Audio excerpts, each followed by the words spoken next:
would support any bill that closes this loophole. What the situation we're in now is you have these elaborate campaign finance rules. You're from New York City. Public finance in New York City, tightly regulated, the best campaign finance system in the country. Public finance in New York City. Yeah, except there are loopholes that negate the entire system, like an independent expenditure committee. So these are not just small technicalities. They gut the entire purpose of the system. And that's what we have to fix. Governor, you said in January that you had a whole comprehensive suite of things. Now it seems you're focusing on just a few. Talk about why you're doing that and why not try to push for the broader package in these final days. Oh no, we will be pushing for the broader package. We'll do it, I do it one at a time to focus on it. So we'll do LLCs today, and you'll have to focus on LLCs today.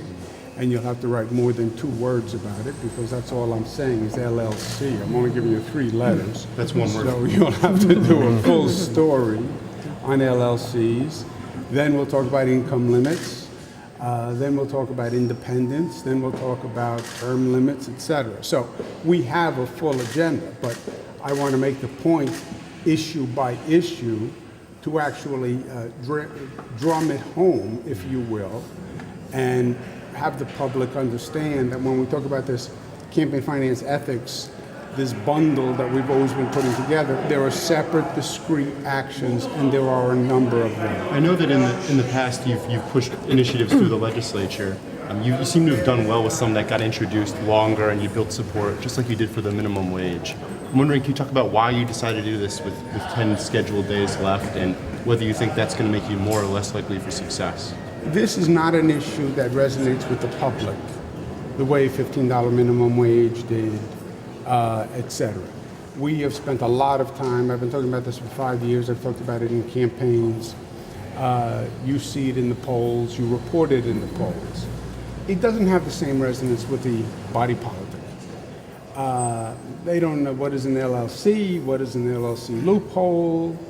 Well, campaign finance, it's big money anyway, and you're not really going to fix it with an LLC loophole in and of itself, which is true, by the way.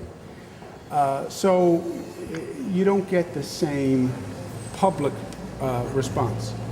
You get response from editorial boards. You can get response from opinion leaders, but a quote-unquote campaign on ethics is not really effective. I mean, I ran on it in my 2 campaigns, spent millions of dollars advertising it, but it does not have the same resonance just by the nature of the subject. It's technical, it's difficult, and it's not about them. People want clean government, but it's not a direct effect on them. Governor, have you been questioned directly or indirectly about your specific actions by any federal investigators at this point? No. Governor, are you concerned about the federal investigation's impact on the integrity of the Buffalo Billion and/or its impact? No. Look, first, we have questions about certain people who, frankly, may or may not have been involved in the Buffalo Billion, right? Fine, we have questions, and the U.S. Attorney is asking questions, and we have an internal investigator, Bart Schwartz, who we brought in, who's asking questions. And that's good, and that's smart, and that's what they should be doing. When I was Attorney General, I would get a tip, I would get a complaint, and I would investigate. Now, let's get the facts. Let's see what the facts are. Once we get the facts, then we can make a determination. But you have no facts. You have questions, Maybe McKinley is incompetent. That's the question. Well, what should we do now that we know he's incompetent? Well, we don't really know he's incompetent. We just have the question of his competence. Let's make a determination, and then we'll decide what we do. So on this one, let's get the facts, and then we'll decide once we have the facts. But the Buffalo Billion is a tremendous success, right? On the merits, it is a tremendous success. it took the nano approach in Albany, which, by the way, probably spent $5-6 billion over the years if you had to add it up, and took that basic approach and brought it to Buffalo, where it has worked extraordinarily well. And then on these individuals, let's get the facts, and we will make a decision accordingly. But will that affect the Buffalo Billion Project? No. The Buffalo Billion Project has invested hundreds of millions, brought tremendous economic growth to Buffalo, and that's what it's all about. Governor, how much is the state PACB paying Bart board- Schwartz for his investigation? We're doing a contract that's being finalized now. When we have it finalized, we'll give it to you. The PACB board vote tomorrow, are you confident that's going to go through?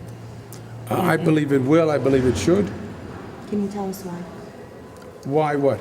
the funding should go through at this point? Well, it was the same thing I said to Mr. McKinley. These economic development programs in upstate New York are vitally important and have worked extraordinarily well. Well, there are questions about what one or two people did. All right, let's find out what those one or two people did. We'll get the facts. We'll then respond accordingly. If somebody did something wrong, I'll be the first one to throw the book at them.